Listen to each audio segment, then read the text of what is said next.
दोस्तों मात्र 48 घंटे के अंदर अंदर ही फ्रांस को दूसरा सबसे बड़ा झटका लग चुका है और फ्रांस के हाथों से एक और बड़ी डिफेंस डील जा चुकी है। जिस देश ने फ्रांस के साथ इस डील को कैंसिल किया है, उसी देश ने रशिया के साथ जाकर इस डील को साइन कर लिया है। दरअसल पूरा मामला कुछ इस प्रकार है कि कजाकिस्तान फ्रांस से 24 की संख्या में रफाल फाइटर जेट को लेना चाहता था और इस डील को लेने के लिए फ्रांस ने भी अपना एड़ी चोटी का जोड़ लगा रखा था और फ्रांस की तरफ से कजाकिस्तान को रफाल फाइटर जेट लगातार ऑफर किए जा रहे थे ताकि कजाकिस्तान रफाल फाइटर जेट की डील को लॉक कर ले। लेकिन अब खबर निकलकर ये सामने आई है कि कजाकिस्तान ने 24 रफाल फाइटर जेट ना लेकर रशिया से 24 की संख्या में Su-30 SM फाइटर जेट को खरीदने का फैसला लिया है और कजाकिस्तान ने इस डील को चुपचाप तरीके से रशिया के साथ साइन किया था। इस डील में जो कजाकिस्तान को 24 की संख्या में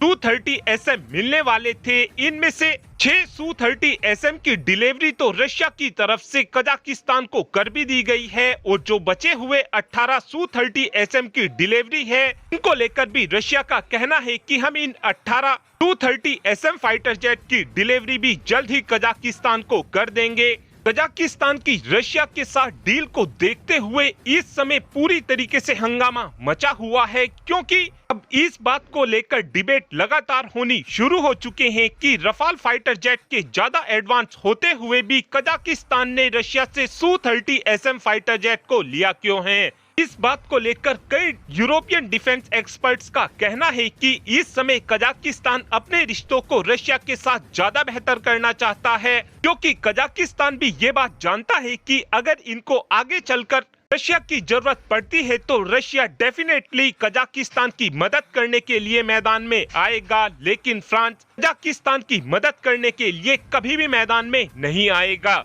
रशिया के साथ 24 Su-30 SM की डील को साइन करने के पीछे एक सबसे बड़ा कारण यह भी है कि कजाकिस्तान और रशिया का बॉर्डर मिलता है, जिसका कजाकिस्तान को सबसे बड़ा फायदा यह मिलेगा कि इनको मेंटेनेंस के लिए कहीं ज्यादा दूर नहीं जाना पड़ेगा। अगर ये फ्रांस से रफाल फाइटर जेट को लेते हैं तो इनको 2 देश छोड़कर फ्रांस से रफाल फाइटर जेट का मेंटेनेंस कराने जाना होगा, जो कि एक काफी महंगा प्रोसेस पड़ेगा। लेकिन इनके Su-30 SM का मेंटेनेंस रशिया काफी आसानी से कजाकिस्तान के अंदर भी करवा सकेगा और 48 घंटे के अंदर अंदर रफाल फाइटर जेट को लेकर ये फ्रांस को दूसरा झटका मिला है, क्योंकि UAE ने पहले ही 80 रफाल फाइटर जेट की डील को होल्ड पर डाल दिया है और अब कजाकिस्तान ने तो पूरी तरीके से 24 रफाल फाइटर जेट की डील को ही कैंसिल कर दिया है। यानी कि 2 दिन के अंदर अंदर फ्रांस को $22 बिलियन का चूना लग चुका है और फ्रांस के हाथों से 104 रफाल फाइटर जेट को बेचने का मौका पूरी तरीके से निकल चुका है। इस समय फ्रांस की हरकतों को देखा जाए तो इस समय इस बात की भी बहुत ही ज्यादा कम संभावना है कि फ्रांस आगे चलकर MRF डील में रफाल फाइटर जेट को बेच पाएगा। ऐसा मैं इसलिए बोल रहा हूं क्योंकि MRF डील में भारत की तरफ से अब ये शर्त रख दी गई है कि हम केवल उसी देश से फाइटर जेट लेंगे जो अपने फाइटर जेट की पूरी टेक्नोलॉजी हमको देगा और अपने फाइटर जेट को भारत के अंदर ही बनाएगा। लेकिन फ्रांस ना तो रफाल फाइटर जेट की टेक्नोलॉजी भारत को देना चाहता है और ना ही असेंबली लाइन का एक्सेस फ्रांस भारत के साथ शेयर करना चाहता है। और अब आप ही कमेंट कर बता सकते हैं कि फ्रांस की इन सभी हरकतों को देखने के बाद क्या हमको MRF डील में रफाल फाइटर जेट को लेना चाहिए, हाँ या फिर ना। इस बात का आंसर आप कमेंट बॉक्स में दे सकते हैं। Thanks for watching this video. Have a good day.